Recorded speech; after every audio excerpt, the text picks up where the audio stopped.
জয় যিশু। আমরা আরেকটিবার সুন্দর একটি ভিডিও নিয়ে চলে এলাম। আর এই ভিডিওতে আমরা আজকে বাক্য নিয়ে আলোচনা করব, যে বাক্য প্রভু আমাদের দান করছে। তো আসুন বিশ্বাসী সন্তানরা, আমরা বাক্য নিয়ে আলোচনা করার আগে একটি ছোট্ট প্রার্থনা করব, আর তারপরে আমরা বাক্যতে আসছি।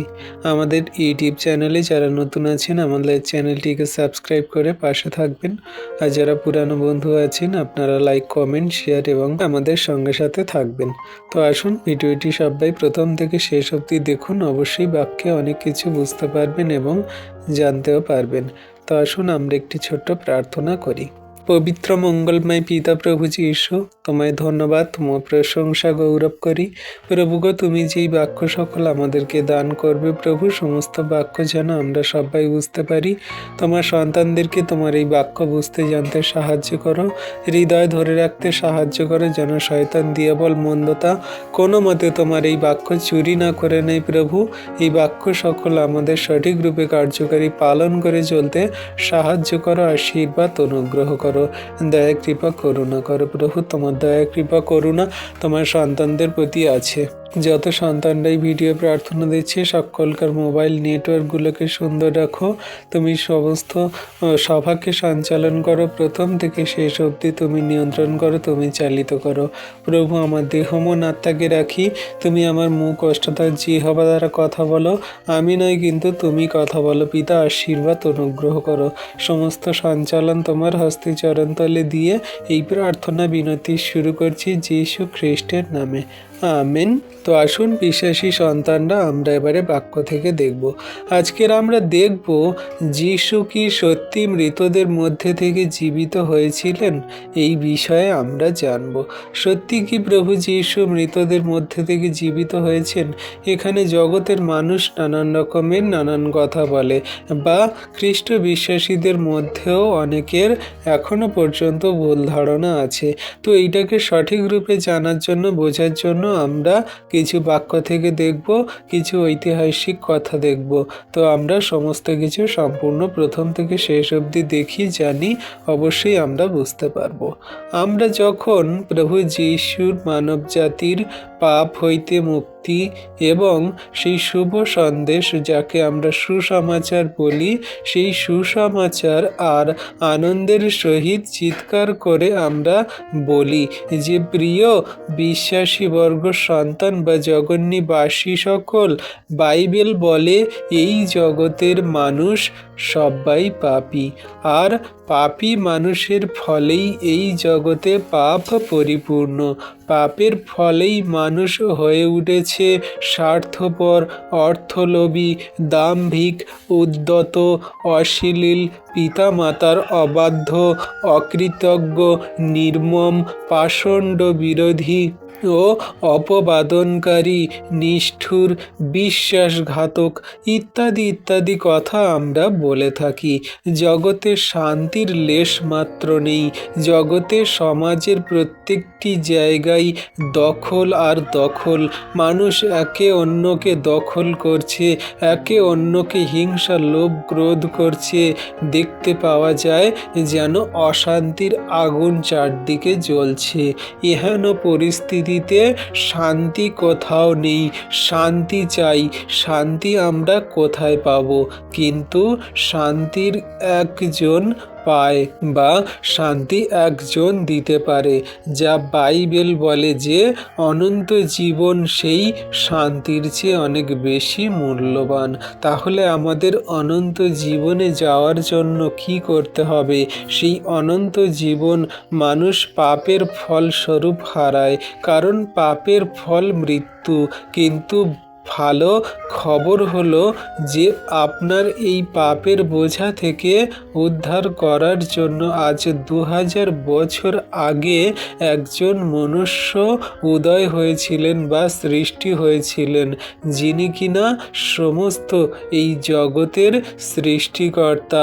তিনি জন্ম নিয়েছিলেন, তিনি আমাদের কাছে এসেছিলেন, তিনি মানব শরীর ধারণ করে এই পৃথিবীতে, এই জগতে জন্ম নিলেন, যার নাম পুত্র যীশু।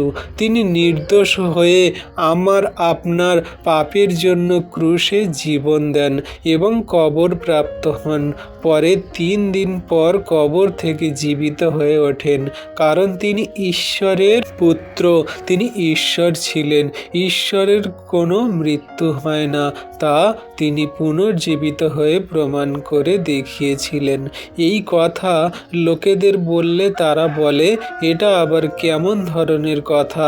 এক ব্যক্তি মারা গেল, আবার পুনরায় 3 দিন পরে জীবিত হয়ে উঠল, এটা কি করে সম্ভব?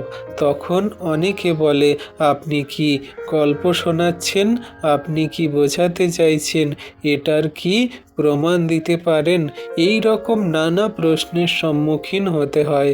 আমরা আদৌ যীশু মৃত্যু জীবিত হয়ে উঠেছেন কিনা তা নিয়ে প্রমাণ দিতে গেলে বাইবেল ও ঐতিহাসিক বা ইতিহাস বেদান্তের তথ্য থেকে দেখব, যা আমাদের সঠিক রূপে জানায়। তো চলুন আমরা কথা না বাড়িয়ে আমরা দেখি যে প্রভু যীশুর পুনরুত্থান জীবিত পবিত্র বাইবেলের প্রমাণ, যা আমাদেরকে জানায়। প্রথমত, বাইবেলে যীশুর মৃত্যু থেকে জীবিত হয়ে ওঠার প্রমাণ রয়েছে। প্রেরিত পুস্তক লেখক লুক যিশুর মৃত্যু থেকে জীবিত হয়ে ওঠার প্রমাণ দেয়, যেমন এই বাক্য আমাদেরকে জানায়। বাক্য কি বলছে? বাক্য বলছে, প্রেরিত 1 অধ্যায়ের 1 থেকে 5 পদ। হে থিওফিল, প্রথম প্রবন্ধটি আমি সেই সকল বিষয় লইয়া রচনা করিয়াছি, যাহা যীশু সেই দিন পর্যন্ত সাধন করিতে ও শিক্ষা দিতে আরম্ভ করিয়াছেন। 2, যেদিনে তিনি আপনার মনোনীত প্রেরিতদিগকে পবিত্র আত্মা দ্বারা আজ্ঞা দিয়া ঊর্ধ্বে নীত হইলেন। আপন দুঃখ ভোগের পরে তিনি অনেক প্রমাণ দ্বারা তাহাদের নিকটে আপনাকে জীবিত দেখাইলেন। ফলত 40 দিন যাবৎ তাহাদিগকে দর্শন দিলেন এবং ঈশ্বরের রাজ্যের বিষয়ে নানা কথা বলিলেন। আর তিনি তাহাদের সঙ্গে সমবেত হইয়া এই আজ্ঞা দিলেন, তোমরা জেরুসালেম হইতে প্রস্থান করিও না, কিন্তু পিতার অঙ্গীকৃত যে দানের কথা আমার কাছে শুনিয়াছ তাহার অপেক্ষায় থাকো। কেননা যোহন জলে ব্যাপ্তায়িত করিতেন বটে, কিন্তু তোমরা পবিত্র আত্মায় ব্যাপ্তায়িত হইবে বেশি দিন পরে নয়। আমেন।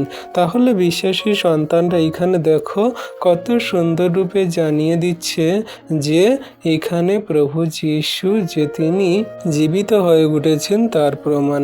এখানে তিনি বলছে আপন দুঃখ ভোগের পরে তিনি অনেক প্রমাণ দ্বারা তাহাদের নিকটে আপনাকে জীবিত দেখাইলেন।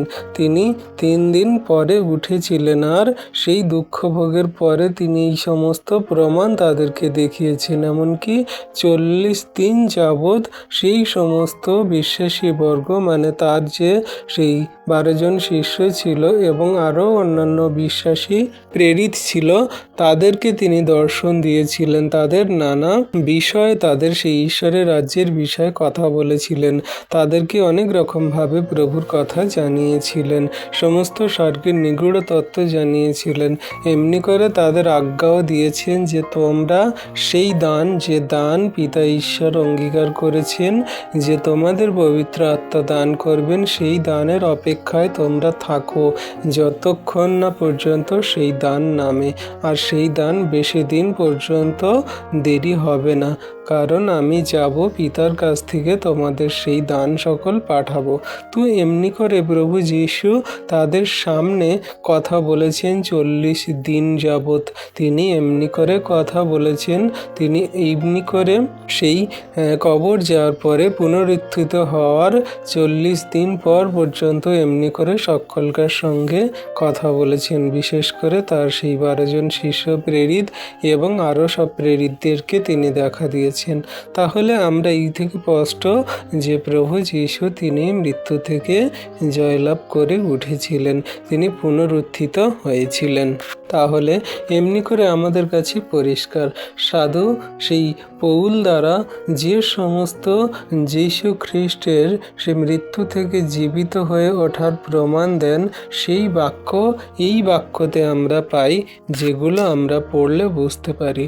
আমরা যদি পড়ি আরেকটি বাক্য 1 করন্থীয় 15 অধ্যায়ের 3 থেকে 8 পদ, এখানে বলছে, ফলত প্রথম স্থলে আমি তোমাদের কাছে এই শিক্ষা সমর্পণ করিয়াছি এবং ইহা আপনিও পাইয়াছি যে শাস্ত্রানুসারে খ্রিস্ট আমাদের পাপের জন্য মরিলেন ও কবরপ্রাপ্ত হইলেন, আর শাস্ত্রানুসারে তিনি তৃতীয় দিবসে উত্থাপিত হইয়াছেন। 5 বলছে, আর তিনি কৈফাকে পরে সেই 12 জনকে দেখা দিলেন, তাহার পরে একেবারে 500 অধিক ভ্রাতাকে দেখা দিলেন। তাহাদের অধিকাংশ লোক অদ্যপি বর্তমান রহিয়াছে, কিন্তু কেহ কেহ নিদ্রাগত হইয়াছে। তাহার পরে তিনি যাকবকে পরে সকল প্রেরিতকে দেখা দিলেন। 8 বলছে, সকলের শেষে অকাল জাতের ন্যায় যে আমাকেও দেখা দিলেন। আমেন। তাহলে বিশ্বাসী সন্তানরা দেখো, এখানে প্রভু যীশু সেই পুনরুত্থিত হওয়ার পরে তিনি কত শিষ্যদেরকে দেখা দিয়েছিলেন। তিনি দেখা দিয়েছিলেন তার সেই প্রেরিতগণকে, তিনি দেখা দিয়েছিলেন 500-এরও বেশি ভ্রাতাকে, তিনি দেখা দিয়েছিলেন সেই কৈফাকে, তিনি দেখা দিয়েছিলেন যাকবকে, তিনি দেখা দিয়েছিলেন সাধু পৌলকে, এমনি করে সমস্ত সেই বিশ্বাসী বর্গকে তিনি দেখা দিয়েছিলেন। তাহলে এখানেও স্পষ্ট যে প্রভু যীশু তিনি যখন মারা যান, কবরপ্রাপ্ত হওয়ার পরে তিনি ওঠেন, আর ওঠার পরে এমনি করে তিনি সকলকে দেখা দিয়েছিলেন। তাহলে এমনি করে তার সমস্ত কিছুর প্রমাণ আমরা পাই, যেখানে প্রভু যীশু আমাদেরকে দেখিয়েছেন, বা বাক্যে এখানে করন্থীয়তে বলছে, এমনকি স্বয়ং পৌল মৃত্যু থেকে জীবিত ওঠা যীশুর দেখা পেয়েছিলেন, যেমন করে এই সমস্ত বাক্যতেও বলে, যেখানে সাধু পৌলের সঙ্গে প্রভু যীশু কথা বলেছিলেন। এই বাক্যতে প্রেরিত 9 অধ্যায়ের 3 থেকে 6 পদ বলছে, পরে তিনি যাইতে যাইতে দমেশ্বরের নিকট উপস্থিত হইলেন, তখন হঠাৎ আকাশ হইতে আলোক তাহার চারিদিকে চমকিয়া উঠিল। তাহাতে তিনি ভূমিতে পড়িয়া শুনিলেন, তাহার প্রতি এই বাণী হইতেছে, শৌল শৌল, কেন আমাকে তাড়না করিতেছ? তিনি কহিলেন, প্রভু আপনি কে? প্রভু কহিলেন, আমি যীশু, যাহাকে তুমি তাড়না করিতেছ। কিন্তু উঠো, নগরে প্রবেশ করো, তোমাকে কি করিতে হইবে তাহা বলা যাইবে। আমেন। তাহলে এইখানে যে সাধু পৌল বলছিলেন যে অবশেষে অকাল জাতের ন্যায় যে আমাকে দর্শন দিয়েছিলেন, এই যে প্রেরিতে বলছে, এখানে সেই দমেশ্বরে যাওয়ার পথে সাধু পৌলকে প্রভু যীশু দেখা দিয়েছিলেন, যাতে করে সেই প্রভুর কার্য সকল সাধু পৌল করতে পারে, তাকে মনোনীত করেছিলেন। কেমনভাবে না, সে দমেশ্বরে যাচ্ছিল, আর হঠাৎ মাত্র একটা আকাশ থেকে আলোক এসে তার চারদিকে চমকে উঠল, আর ভূমিতে সবাই পড়ে গেল।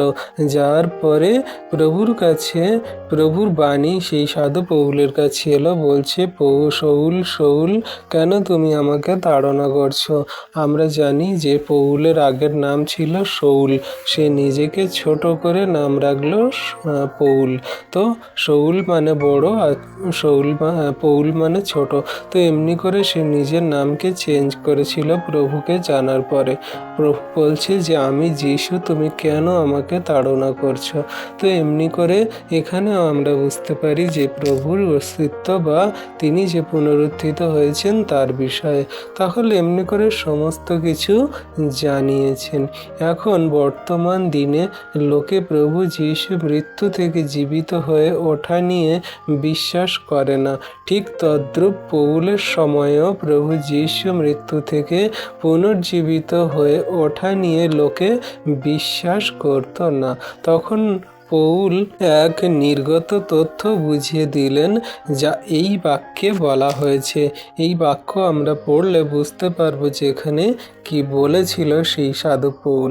এখানে আমরা যদি পড়ি 1 করন্থীয় 15 অধ্যায়ের 12 থেকে 22 পদ যদি আমরা পড়ি, এখানে বুঝতে পারবো কি বলছে। ভালো, খ্রিস্ট যখন এই বলিয়া প্রচারিত হইতেছেন যে তিনি মৃতগণের মধ্য হইতে উত্থাপিত হইয়াছেন, তখন তোমাদের কেহ কেহ কেমন করিয়া বলিতেছেন যে মৃতগণের পুনরুত্থান নাই। তাহলে যখন আমরা দেখছি যে মৃতগণের পুনরুত্থান হচ্ছে বা সেই প্রভু যীশু মৃত্যু থেকে জীবিত হয়ে উঠেছেন, তাহলে জগতের অনেক মানুষরা বলে বা জগতের অনেকেই বলে থাকেন যে মৃতগণের পুনরুত্থান নাই। কিভাবে মানুষ মরে গেলে আবার জীবিত হতে পারে? তাদের তর্ক বিতর্কের মধ্যে তখন সাধু পৌল তাদেরকে প্রশ্ন করছে যে যখন প্রভু যীশু মৃত্যু থেকে জীবিত হয়ে উঠলেন, তোমরা শুনলে দেখলে, তাহলে কিভাবে তোমরা বলছো যে মৃতগণের সে পুনরুত্থান হয় না?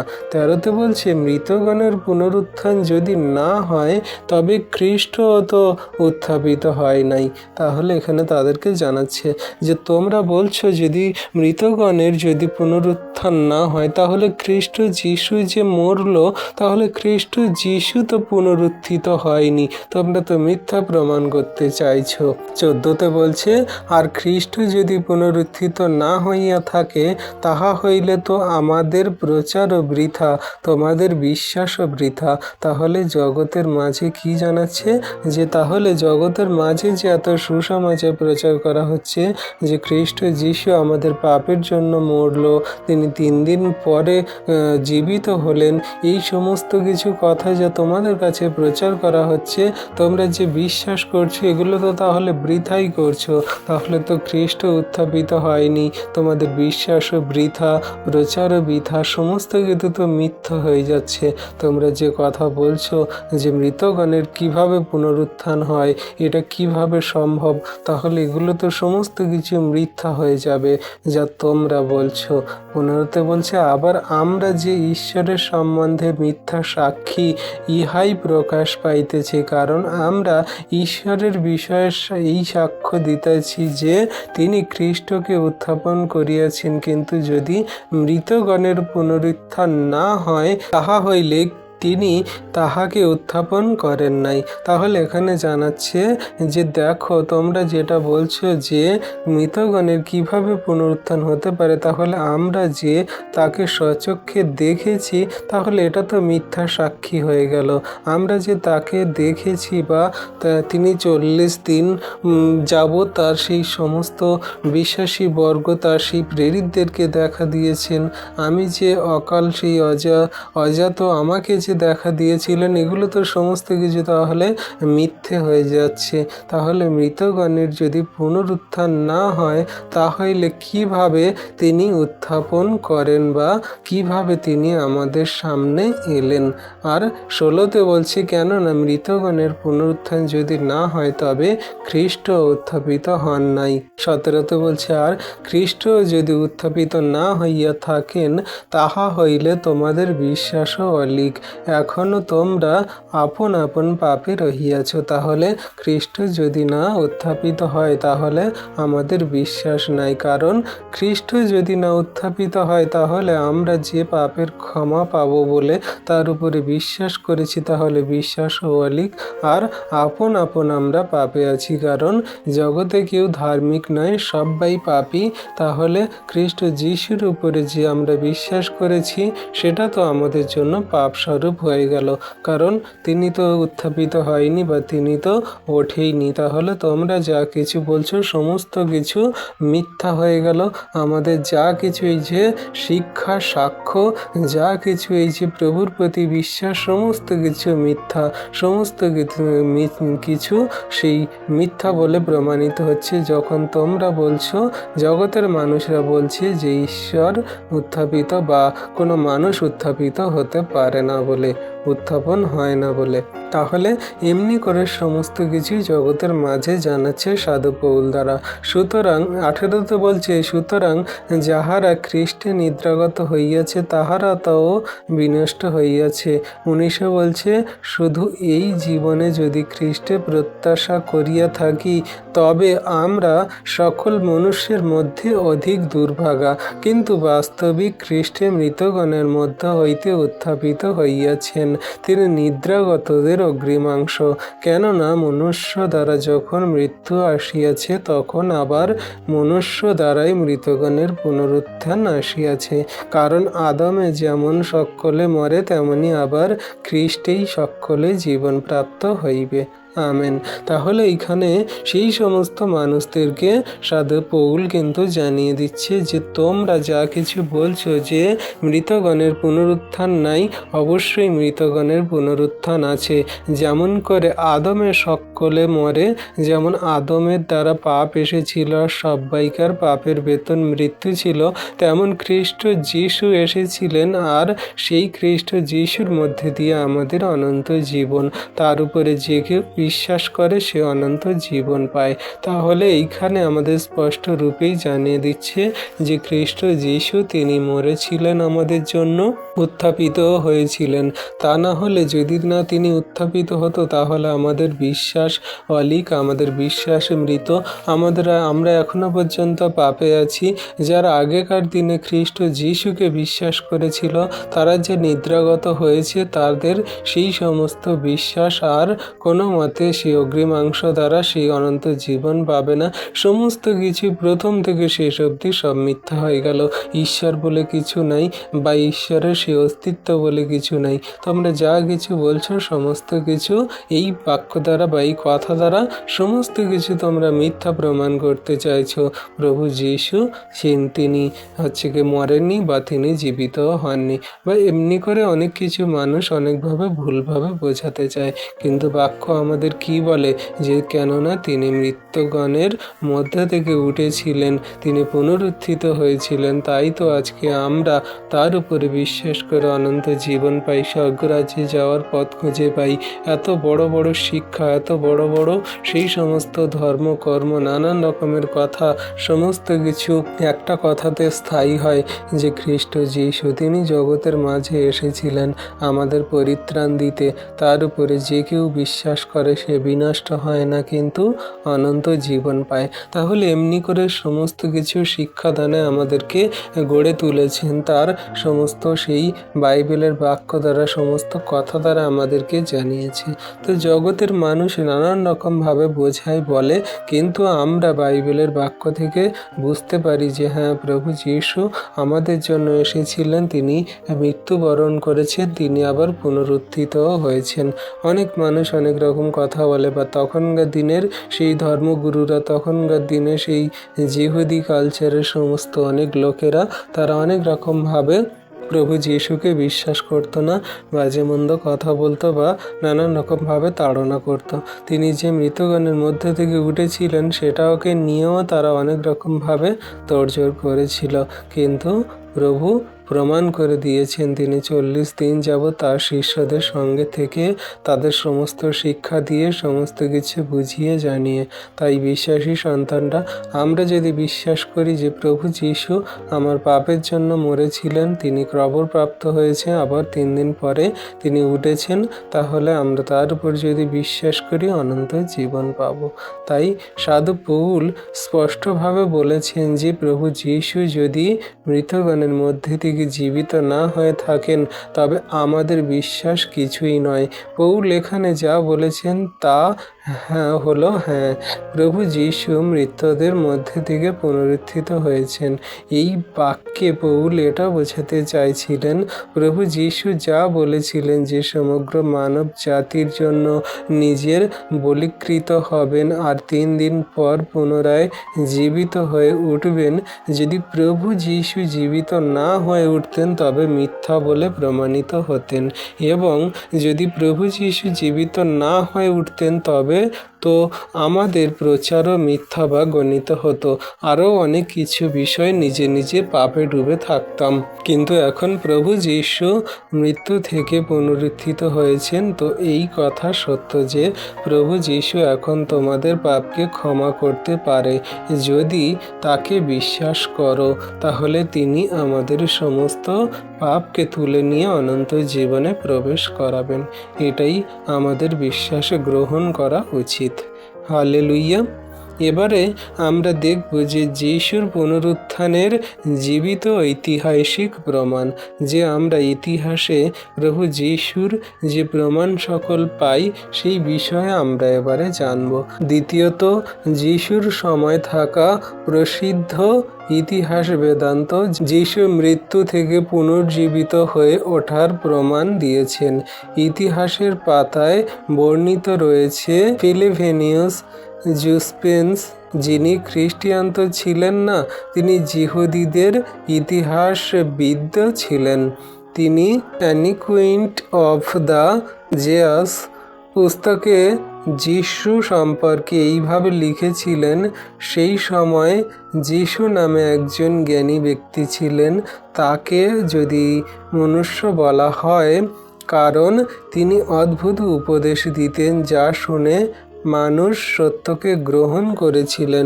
তিনি অনেক ইহুদি নানান রকমের সেই গ্রিকদের মন জিতে নিয়েছিলেন এবং জয়লাভও করেছিলেন, এবং সমগ্র যিহুদিদের প্রধান অধ্যাপক ও যাজক দ্বারা তার প্রতি দোষ আরোপ করা হয়, তো পিলাত তাকে ক্রুশে দিয়ে দেন। কিন্তু যারা যিশুকে প্রেম করতেন তারা তার প্রতি তাদের প্রেম ছাড়েননি। সেই রকম ঈশ্বরের ভবিষ্যৎদাতা লিখেছিলেন যিশু তৃতীয় দিনে পুনর্জীবিত হয়ে উঠবেন, ঠিক তদ্রূপ তিনি তৃতীয় দিনে মৃত্যু থেকে জীবিত হয়ে ওঠেন এবং তার প্রিয়জনদের সাথে কিছু সময় কাটান। এতে বহু লোক অবাক হয়ে যান, যার কারণ খ্রিস্টিয়ানিটি শুরু হয়ে যায়, অর্থাৎ বিশ্বাসীদের এক নতুন সম্প্রদায়ের জন্ম হয়, যা এখনো পর্যন্ত চলছে। এইভাবে ফিলেভিয়াস জনসেনেবেস জোসেফুলুস লিখেছিলেন। রোমান ঐতিহাসিক টাসিটিউসের পুস্তক অ্যানালিস C.AD 116 বুক 15 চ্যাপ্টার 44 কি কথা বলেছিলেন। টাইবেরিয়াসে পন্তীয় পিলাতের রাজত্বের সময় যিশুকে ক্রুশবিদ্ধ করা হয়েছিল, যা থেকে খ্রিস্টিয়ান সম্প্রদায়ের উৎপত্তি ঘটে। বাইবেলে ইতিহাসে এবং নিরপেক্ষ ইতিহাসে উভয় স্থানেই যীশু খ্রিস্টের অস্তিত্ব সম্পর্কে অভাবনীয় প্রমাণ রয়েছে, তবে সম্ভবত যিশুর অস্তিত্ব সম্পর্কিত সবচেয়ে বড় প্রমাণ হচ্ছে প্রথম শতাব্দীর হাজার হাজার খ্রিস্টিয়ানেরা এবং তার 12 জন শিষ্যরা, যারা যিশু খ্রিস্টের জন্য জীবন দিয়ে শহীদ হতেও পিছুপা ছিল না। লোকেরা যা সত্যি করে বিশ্বাস করে তার জন্য মৃত্যুবরণ করতে পিছুপা হন না, কিন্তু কেউই না জেনে মিথ্যা কিছুর জন্য মরতে আগ্রহী হবে না। আমরা বুঝতে পারি লোকেদের প্রশ্নকে, কারণ মানব জাতির ইতিহাসে এমন ঘটনা আর পূর্বে ঘটেনি বা ঘটবেও না। তাই এইরকমভাবে মানুষ নানান রকমভাবে মন্দ কথা বলতে পারে যে যিশু মৃত্যু থেকে জীবিত হয়ে ওঠেনি। আবার অনেকে বলতে পারে যে হ্যাঁ, প্রভু যিশু মৃত্যু থেকে জীবিত হয়ে উঠেছেন। তো প্রকৃতপক্ষে যেটা আসল সত্য সেটা আমরা বাইবেল থেকে থেকে পাই, যা বাইবেলে যদি আপনারা পড়েন তাহলে সেখানে পাবেন যে কুমারী মারিয়ার গর্ভে একজন জন্মগ্রহণ করবেন, তার নাম যিশু রাখা যাবে। তো সেই যিশু এই আমাদের উদ্ধারকর্তা, ত্রাণকর্তা, তার উপরে যে কেউ বিশ্বাস করে সে অনন্ত জীবন পাবে। তো এমনি করে যারা বাইবেল পড়ে, প্রভু যিশুকে প্রকৃতরূপে বিশ্বাস করে, তার জন্মকে বিশ্বাস করে, তার মৃত্যুকে বিশ্বাস করে, তার পুনরুত্থানকেও বিশ্বাস করে, আপনি যদি বিশ্বাস করেন তাহলে ঈশ্বর প্রভু আপনাকে অনেক অনেক আশীর্বাদ করুন। আপনি যদি বিশ্বাস করেন আপনি অনন্ত জীবন পাবেন। আপনি যদি বিশ্বাস করেন তাহলে স্বর্গরাজ্যে যাবেন, সম্পূর্ণ আপনার উপরে। ঈশ্বর প্রভু এই বাক্যে সকলকে আশীর্বাদ করুন। আমেন। তো আসুন বিশ্বাসী সন্তান, এই যে বাক্য আমরা পড়লাম, বাক্য সকল হৃদয় অন্তরাত্মায় ধরে রাখি, যাতে আমরা এই বাক্য শয়তান দিয়াবল চুরি না করে নেয়, কোনো মতে মন্দ মানুষ ভুল না শিক্ষা দিয়ে আমাদের ভুল না বোঝায়। পবিত্র মঙ্গলময় পিতা প্রভু, তোমায় ধন্যবাদ, তোমার প্রশংসা গৌরব করি। পিতাগো, তুমি এই যে সুন্দর শিক্ষা দান করলে, এই শিক্ষা সকল যেন আমরা হৃদয় অন্তরাত্মায় ধরতে পারি এবং জগতের মানুষকেও যেন বলতে পারি, তারা যেন বিশ্বাস করে, তারা যেন গ্রহণ করে যে হ্যাঁ, তুমি একমাত্র উদ্ধারকর্তা, ত্রাণকর্তা, জীবনদাতা, মুক্তিদাতা। তোমার উপরে যে কেউ বিশ্বাস করে সে অনন্ত জীবন পায়, সে কোনো মতে বিনষ্ট হয় না। তুমি যে পুনরুত্থিত হয়েছ, তুমি যে জীবিত ছিলে, সমস্ত কিছু তোমার বাইবেলের শিক্ষা দানে তাদেরকে জানাও, বোঝাও, তাদেরকে বোঝাও। জগতের জাতির জাতি মানুষ যেন তোমার প্রতি ফেরে, তোমার চরণ তলে আসে, তোমার আজ্ঞা শিক্ষা সকল পালন করে। তুমি দয়া করো, তুমি কৃপা করুণা অনুগ্রহ করো। পবিত্র মঙ্গলময় পিতা প্রভু যীশু, তোমায় ধন্যবাদ, তোমার প্রশংসা গৌরব করি। পিতাগুতে তোমার চরণ তলে এলাম, তুমি আমাদেরকে ধার্মিকতায়, পবিত্রতায় গড়ে নাও। তোমার আজ্ঞা শিক্ষা সকল সঠিক রূপে কার্যকারী পালন করে চলতে সাহায্য করো। আমরা যেন তোমার ধার্মিকতায়, পবিত্রতায় চলতে পারি। সমস্ত শয়তানের মন্দতা, দিয়াবলের কার্যগুলো দূর করো প্রভু। সারাদিনের সমস্ত ব্যস্ততা কাজকে কাটিয়ে তোমার চরণতলে এলাম প্রভু। তুমি আমাদেরকে ধার্মিকতায়, পবিত্রতায় গড়ে নাও। তুমি আমাদেরকে তোমার মতো করে গড়ে নাও, যেন আমরা তোমার আজ্ঞার শিক্ষা সকল পালন করে চলি। হ্যাঁ প্রভু গো, তোমার দয়া, কৃপা, করুণা, অনুগ্রহ তোমার সন্তানদের প্রতি আছে, যারা তোমায় প্রেম করে, বিশ্বাস করে, ভালোবাসে। তোমার অনুগ্রহ তাদের প্রতি আছে প্রভু। তোমার যত সন্তানরা আজকের এই মুহূর্তে প্রার্থনা করছে, এই সুন্দর রাত্রিতে তাদের মন, হৃদয়, আত্মাকে শান্তি দাও। তুমি তাদের পরিবারে শান্তি দাও।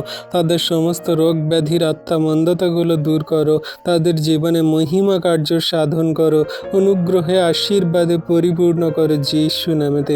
আজকে তোমার কাছে প্রার্থনা করি তোমার সেই সন্তানদের জন্য পিতাগো, যারা প্রভু দুঃখে, কষ্টে, ব্যথা বেদনায় জীবনযাপন করছে, অসুস্থতায়, রোগে পড়ে আছে প্রভু।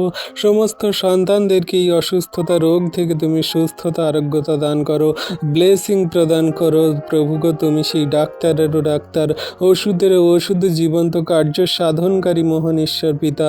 তোমার অনুগ্রহ তোমার সন্তানদেরকে দাও, আশীর্বাদ করো, দয়া, কৃপা, করুণা করো। তোমার দয়া, কৃপা, করুণা জগন্নিবাসীর প্রতি আছে, যারা এই অন্ধকারে কারাকূপে পাপে পড়ে আছে। সমস্ত পাপ মন্দতা থেকে তাদের ওঠাও। তুমি তাদের ধার্মিকতার, পবিত্রতার পথে চলতে সাহায্য করো। তোমার বাক্য, আজ্ঞা, শিক্ষা পালন করে চলতে সাহায্য করো। তুমি অনুগ্রহকারী মহান ঈশ্বর প্রভু। তোমার অনুগ্রহ ছাড়া কোনো কিছু সম্ভব নয় পিতাগো। তুমি দয়া করো, আশীর্বাদ করো, কৃপা, করুণা করো। তোমার হস্তে চরণতলে রাখি তোমার সেই সন্তানদেরকে। হ্যাঁ প্রভু গো, আজকের এই মুহূর্তে প্রার্থনা করি সেই সমস্ত মানুষরা যারা প্রত্যেক দিন গাড়ি করে যাতায়াত করে, তুমি তাদের সুরক্ষিতভাবে যাতায়াত করতে সাহায্য করো। সুন্দরভাবে তাদের গন্তব্যে পৌঁছাতে সাহায্য করো। গাড়ি ড্রাইভার, চালককে তুমি নিয়ন্ত্রণ করো। সারা দিনে তারা সেই কাজকর্ম করে গাড়ি চালিয়ে যে প্রভুই সুন্দর রাত্রিতে বাড়ি আসবে, তুমি সুন্দরভাবে বাড়িতে আসতে সাহায্য করো। প্রিয়জনের সঙ্গে মিলিত হতে সাহায্য করো। কত মানুষজন পরিশ্রম করে, কাজ করে প্রভু, সকলকে সুন্দর সুরক্ষিতভাবে সেই কাজের ক্ষেত্রে করতে এবং বাড়িতে আসতে সাহায্য করো। কত মানুষজন প্রভু, তারা ফ্যাক্টরিতে, তারা সেই নানান রকমের রিস্কজনক কাজ করে, তাদের সুরক্ষিতভাবে বাড়িতে আসতে সাহায্য করো। দয়া, কৃপা, করুণা করো প্রভু গো। সন্তানদেরকে তোমার হস্তে চরণতলে রাখি। রাখি, সমগ্র খ্রিস্ট বিশ্বাসীকে রাখি। প্রভু দয়া করো, কৃপা করুন, অনুগ্রহ করো। এই মুহূর্তে যত সন্তানদের জন্য প্রার্থনা করলাম, তুমি শুনলে, উত্তর দিলে। তোমার হস্তে চরণতলে রাখি প্রভু তোমার সন্তানদেরকে, তুমি অনুগ্রহ আশীর্বাদের ছায়াতে রাখো। ধন্যবাদ পিতা, পুত্র, পবিত্র আত্মা। ধন্যবাদ প্রভু যীশু। সকল ধন্যবাদ, প্রশংসা, গৌরব আমাদের উদ্ধারকর্তা, ত্রাণকর্তা, জীবনদাতা, মুক্তিদাতা যীশু খ্রিস্টের পবিত্র মধুর নামে এই বিনতি প্রার্থনা চাইলাম প্রভু। তথাপি আমাদের ইচ্ছা নয়, কিন্তু তোমার ইচ্ছা আমাদের জীবনে পূর্ণ হোক। আমেন।